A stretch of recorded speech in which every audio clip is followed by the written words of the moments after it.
So today, the topic that I'm going to present is about thyroid disorders. We see a lot of patients with thyroid disorders as family physicians and as specialists. And I wanted to bring out some cases that I saw in my clinic for the last couple of months to bring out some nuances in evaluating and managing these thyroid patients.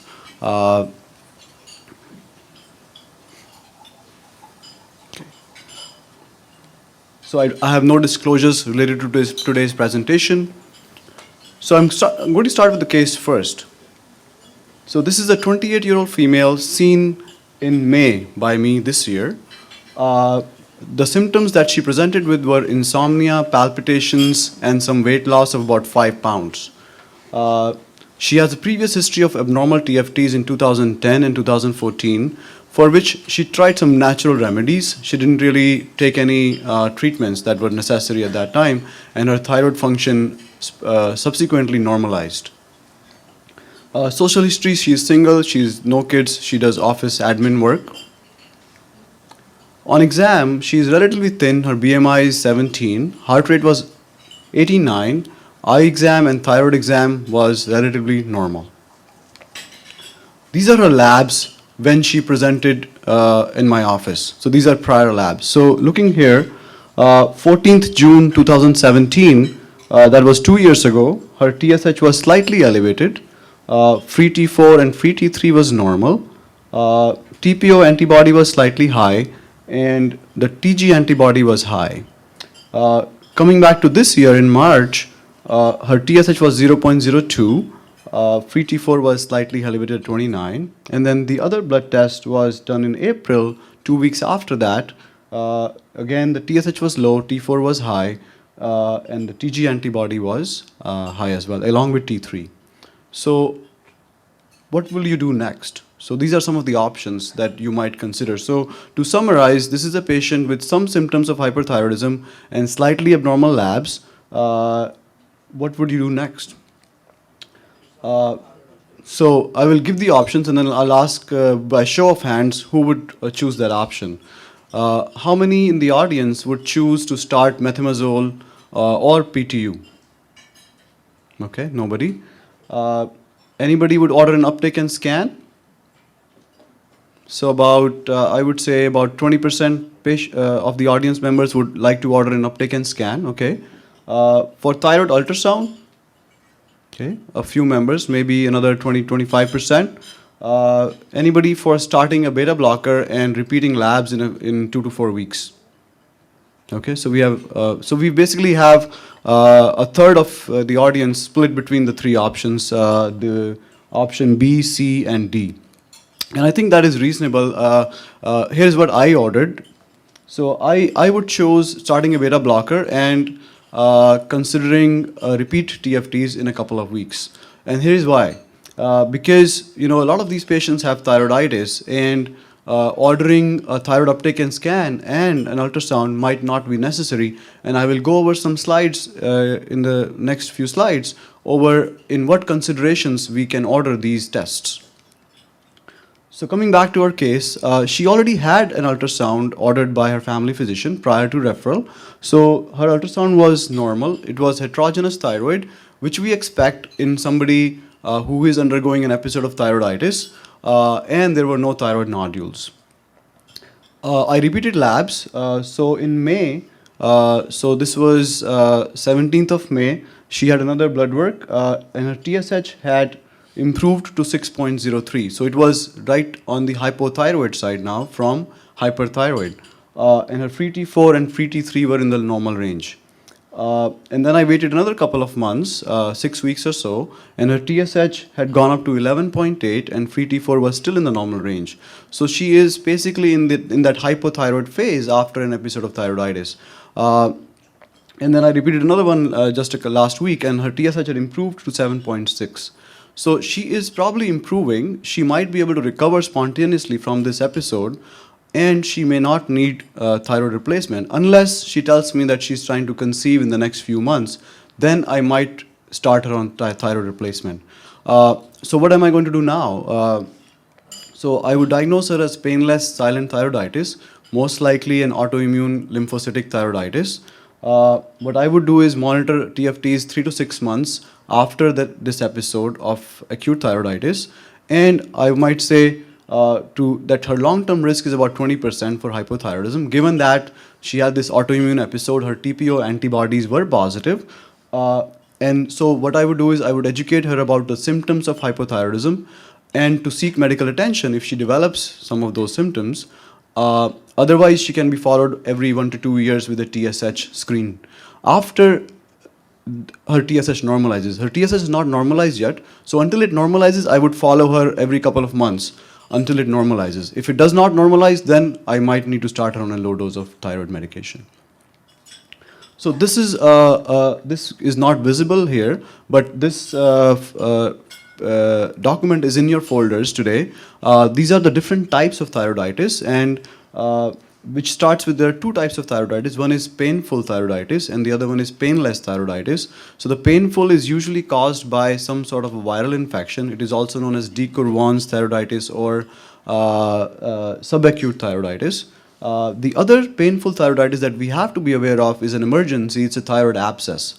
That is usually caused by a bacterial spread, contiguous bacterial spread from a pharyngeal infection or some other source directly to the thyroid. So if there is a unilateral mass that we palpate, which is tender, then a thyroid ultrasound and an FNA for culture and sensitivity testing is maybe required, and that's a sort of an urgent thing that has to be progressed. But a usual routine case of thyroiditis does not usually need thyroid ultrasound unless you feel a palpable nodule. Okay. And then there is painless thyroiditis, which this patient had, which is an autoimmune lymphocytic thyroiditis, which can be chronic or acute. And also the other versions are postpartum thyroiditis, which is also another version of autoimmune thyroiditis. So I'm going to skip over this thyroid exam. I had the video from Stanford School of Medicine on a thyroid exam, but there is technical issues, so I'm not being able to play it. I will move over to the anatomy because thyroid exam is very, very critical in examining these patients. So here is the anatomy.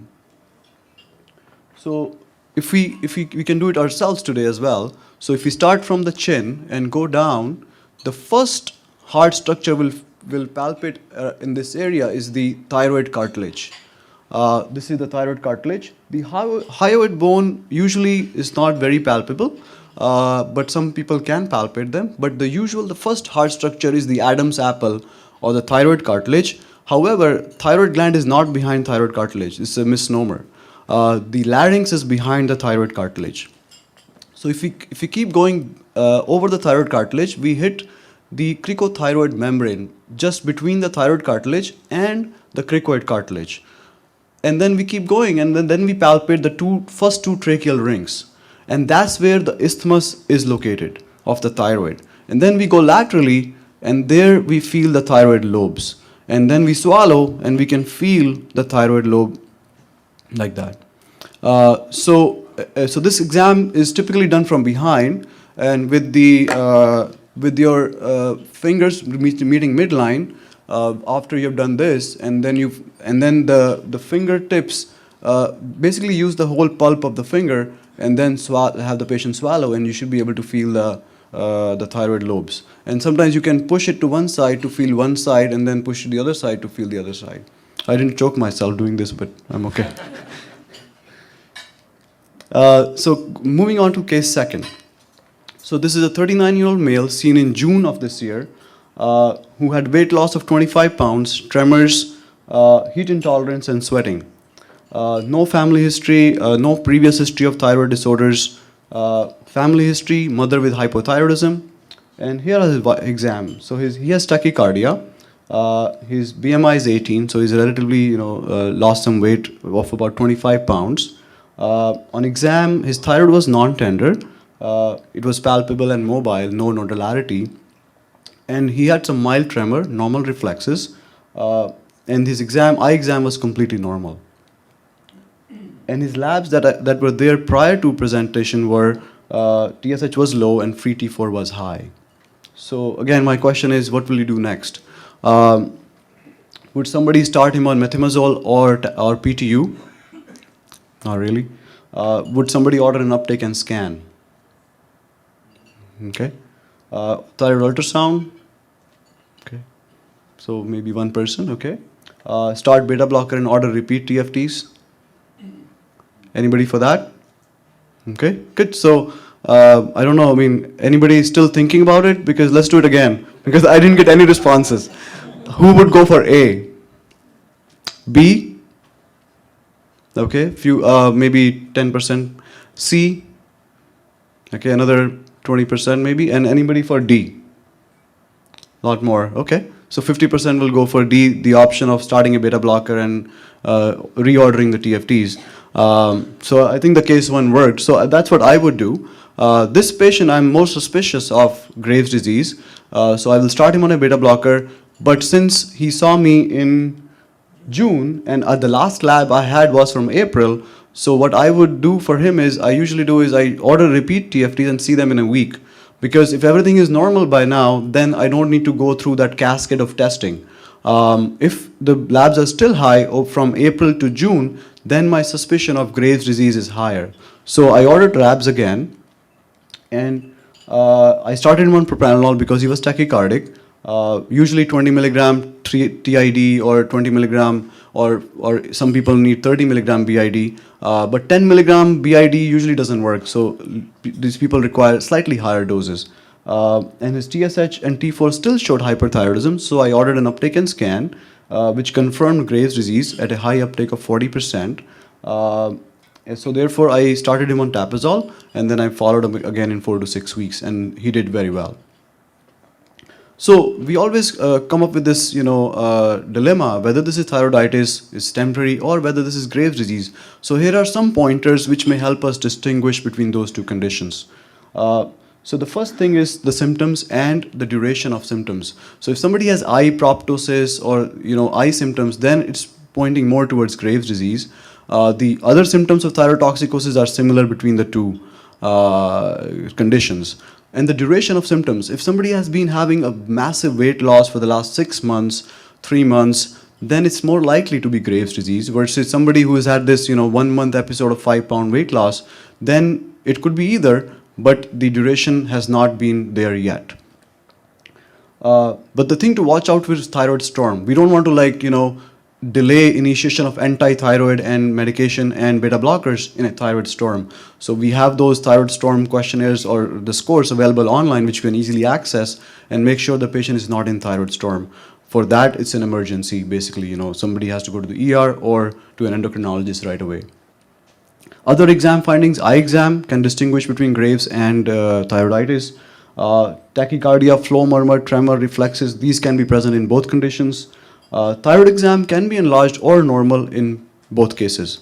If it is painful, then it's more likely to be a painful thyroiditis, but other autoimmune thyroiditis can be painless. Graves can be painless, of course. And then we have to rule out a thyroid storm, as I discussed. What about testing? So TFTs and follow-up TFTs, I would do it every 2 weeks or so until they are stable, or until we confirm that this is a trend and it's persisting. Then we send for an uptake and scan and go further. TSH receptor antibody, what conditions can it be used?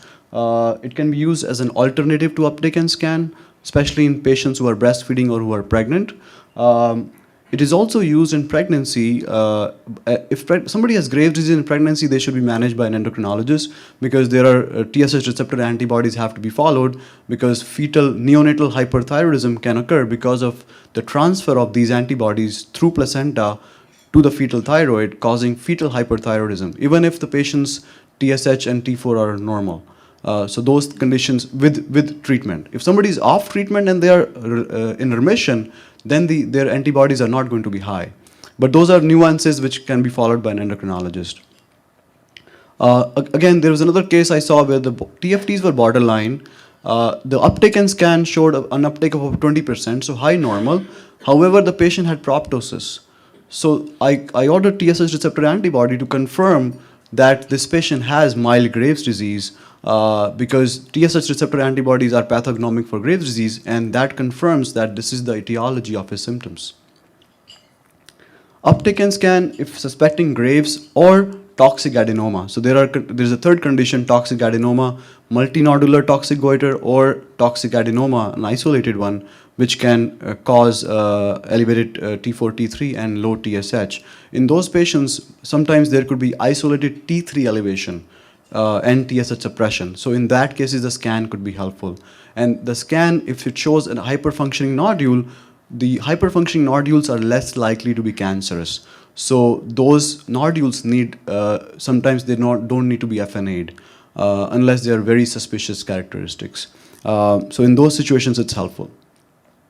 And for the scan, the anti-thyroid medication has to be held for 5 to 7 days. So if somebody is really thyrotoxic, I would initiate the anti-thyroid medication and then tell them when you get the date for the scan, hold the tapazole or PTU for 5 to 7 days prior to the scan so that the treatment is not delayed.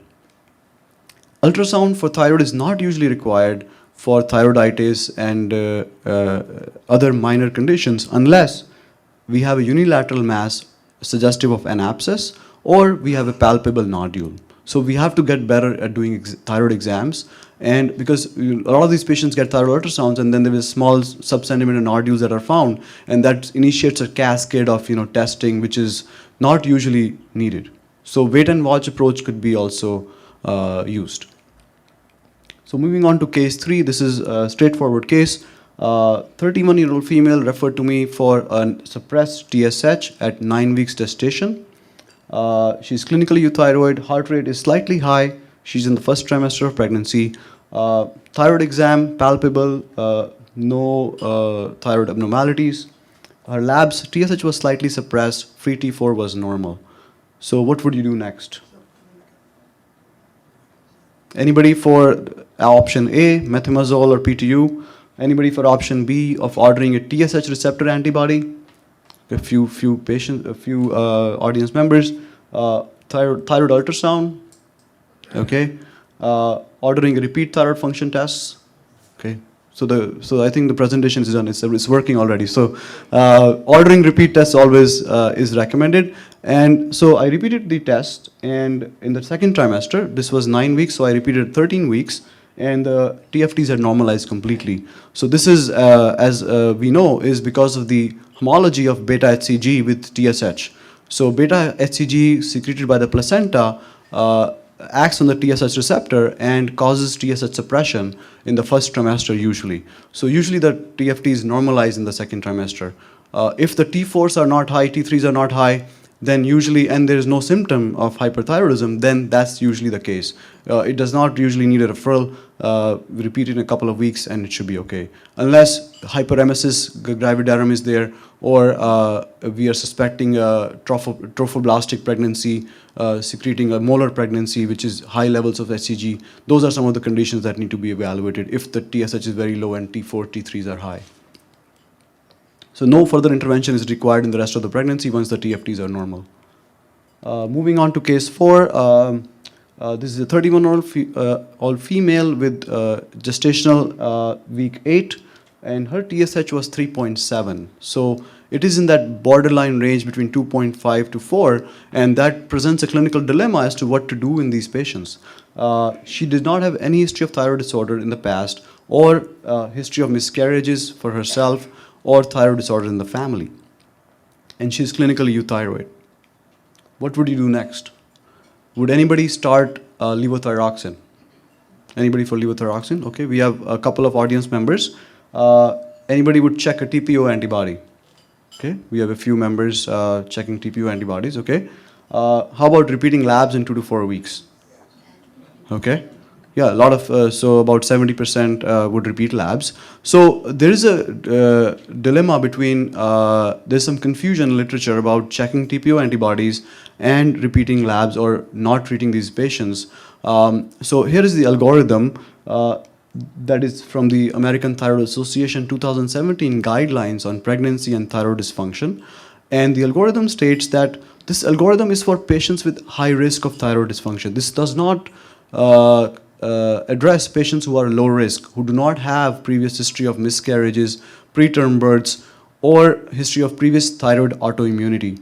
So this algorithm says that if patients are high risk and their TSH is between this table, and if their TSH is between 2.5 to 10, then check a TPO antibody. And if the TPO antibody is positive, then we can treat those patients who are between TSH 2.5 and 4 with thyroid replacement. However, if they are not positive, then if the TSH is between 2.5 and 4, they really don't need treatment. They can be followed. In our patient, though, this patient did not have any prior history of thyroid dysfunction, no previous history of thyroid miscarriage. That's why I chose in this patient not to treat her.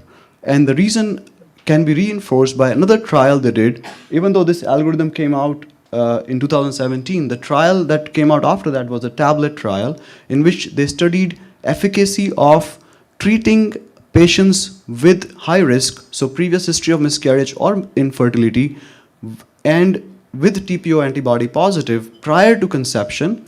So what they did was they had this group of females, 16 to 40, who were planning conception. Now it was in the UK, but I don't understand if somebody at 16 actually plans conception. So I don't know how that how that inclusion criteria was set up in the next 12 months. And they have history of infertility or miscarriage, and TSH being normal between 4.4 and 3.6, free T4 is normal, and the intervention was treating with levothyroxine versus placebo, 470 patients in each group, and the results were live births were similar in the two groups. There were no difference in pregnancy or neonatal outcomes.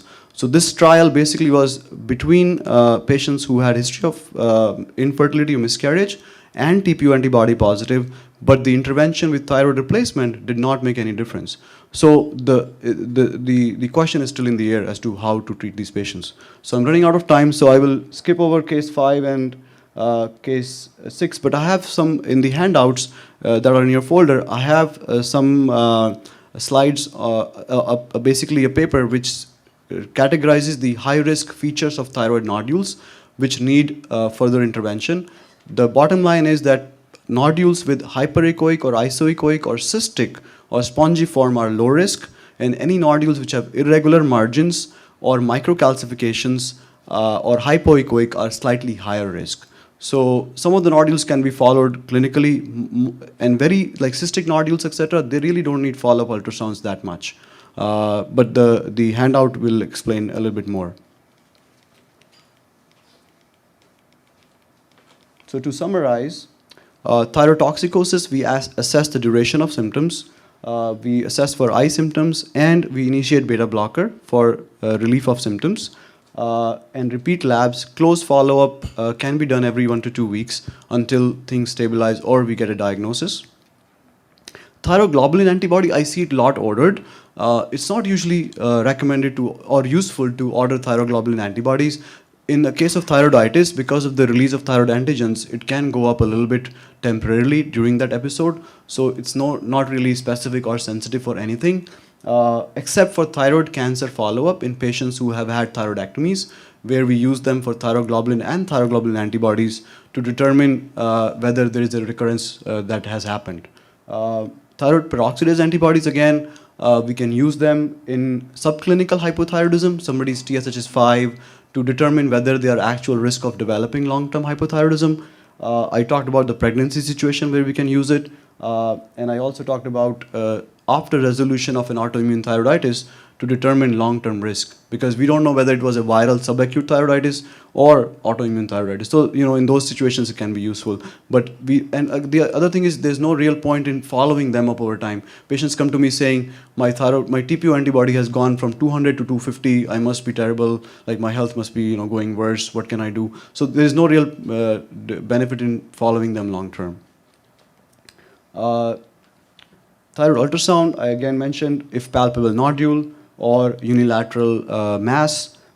If uptake and scan suggests nodules, if uptake and scan suggests a cold area or a hot area, we don't really have to do ultrasound. If there's a cold area on uptake and scan, then we have to confirm that there's a thyroid nodule for further evaluation. Uptake and scan if suspecting Graves' disease or toxic nodule or multinodular goiter or toxic goiter. Thank you.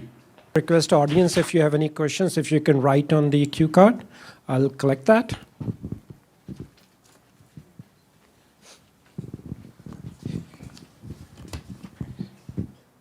So the question from Dr. Kapoor is, if patient conceived through IVF and has TSH of 3.7 and TPO antibody is high, what would be the management? Slightly high. I think that's a very good question. If somebody has conceived with IVF and their TSH is anywhere more than 2.5, usually the fertility specialists, they already start them on thyroid medication. But in this case, if the TPO antibody is high and the TSH is more than 3.7, I would initiate it. The data from tablet trial may upend this, but the current guidelines still suggest that the patients may need to be treated for now. Because it takes some time sometimes to see the fertility specialist, so I start them with just 25 micrograms depending on. I think that is reasonable. 25 or even 50 is reasonable. I don't, because in the tablet trial, we did not see any harm in the patients who were treated with 50 microgram empirically. So even 50 would probably bring them the TSH down to 2.5 faster. Because these are precious pregnancies, so I'm wondering what Absolutely. the optimum dose for. I would start it at 50. The question is whether to start at 25 or 50 microgram. And I would start it at 50 to bring the TSH down faster. And in pregnancy, the thyroid binding globulin levels are high because of estrogen being high. So the actual dose requirement goes up in pregnancy. Therefore, 50 might be a little bit better. Yes. Thank you. All right. The second question is, what does it mean when TSH and free T4 are either both low or both high? That's a very valid question. So if TSH and T4 are both low or both high, so there are some situations which can explain that. So if the TSH is high and free T4 and T3 are both high, there are a couple of scenarios. One is secondary hyperthyroidism. So a pituitary TSH secreting adenoma, which is releasing TSH and is not being controlled by the feedback from the thyroid hormone T4, T3. So it's an autonomous TSH secreting adenoma, which will stimulate the thyroid gland to release TSH, T4 and T3, irrespective of the concentrations. So that is one scenario. The other scenario is thyroid hormone resistance. So if their peripheral tissues are resistant, and even the pituitary gland is resistant to the feedback from the free T4 and T3, then all three are elevated, with some patients not even having any symptoms of hyperthyroidism at all, because there is tissue resistance. Some of those patients have no resistance at the cardiac level. In those cases, the tachycardia could be an isolated symptom with the resistance at the rest of the body. The other thing is interfering substances. So sometimes people take biotin supplements and other supplements which can interfere with some of the assays. So in that case, the thyroid levels may sometimes not make any sense. The other thing is heterophile antibodies. They can interfere with the lab assays. So sometimes the mouse antigen antibodies, they can interfere with all these, antigen antibody interactions and cause these levels to be not making any sense. Same thing for TSH being low and free T4, T3 being low. Again, a pituitary mass suppressing the TSH secretion can cause that. The other option is, but we should not be rushing into ordering MRI pituitaries for all these patients. It probably is better to just refer to an endocrinologist and for further evaluation to see how it makes sense. The other thing is euthyroid sick syndrome. So if somebody's been critically ill, then their TSH could be suppressed and T4, T3 could be suppressed. And again, interfering substances and antibodies can also cause these. And Dr. Bhala. Dr. Bhala's question is when to order a reverse T3 or reverse T4. There are very few scenarios in which it's needed. I never usually use them. Patients read about that on the internet and they come to you to order reverse T3 and T4. There's no real clinical utility to order reverse T3 and T4 actually. We just tell the patients that your symptoms, TSH of 3.5 or 4.5 does not explain the weight gain of 30 pounds. It does not explain your energy levels. It's the lifestyle, the lack of sleep, inadequate sleep, and other lifestyle factors that are resulting in these symptoms. Yes. Dr. Agarwal. The role of calcitonin level in thyroid disease? The role of calcitonin level, that's a very good question. We don't usually use calcitonin levels for anything in particular other than screening for medullary thyroid cancer, in which it can be high. The guidelines from ATA 2017 talked about whether to measure calcitonin levels in patients with thyroid nodules to see if the risk stratification could be done. But the conclusion was there's no evidence for or against it. So otherwise, in other thyroiditis and other disorders, there is no clinical role for it. Yes. Once we introduce thyroid treatment in pregnancy, how often we should monitor? Okay. Should we monitor TSH during the pregnancy or every month, every second month? What do we do? So the question is how often to monitor TFTs once thyroid hormone replacement is introduced in pregnancy. I would do that once they are stable, once they are at target of pregnancy-specific trimester targets, so 0.5 to 0.3 to 2.5 in the first trimester, and second and third trimester 0.3 to 3. Then once they are at target, you could do it every 8 weeks or so. Until they are at target, I would do it every 4 weeks. Until we need to increase their dose. Once second trimester targets are there, then I might do it once a trimester, like in third trimester once, and that's it. Yeah. Yes. When a patient comes to you and they're like family planning, is there any recommendation or room to try and treat the TSH to get it to less than 2.5? That's a very good question. So if a patient is planning to conceive and their TSH is more than 2.5, is there any benefit to getting them to less than 2.5 prior to conception? So as I mentioned in the pregnancy case, if they do not have any previous history of miscarriages or infertility or a history of thyroid disorders, then there is no real evidence to treat it to below 2.5. There were a couple of studies that looked at it, and they looked at IQ levels at 3 years and 5 years of infants born in the treatment and non-treatment group, and there was no real difference. So current evidence doesn't suggest treating everybody to 2.5 or less. I would check a TPO antibody if there is high risk factors, and then treat it according to that algorithm from the ATA 2017 guidelines, which we will be sharing the slides, and that's there. Thank you. Thank you, Dr. Gupta.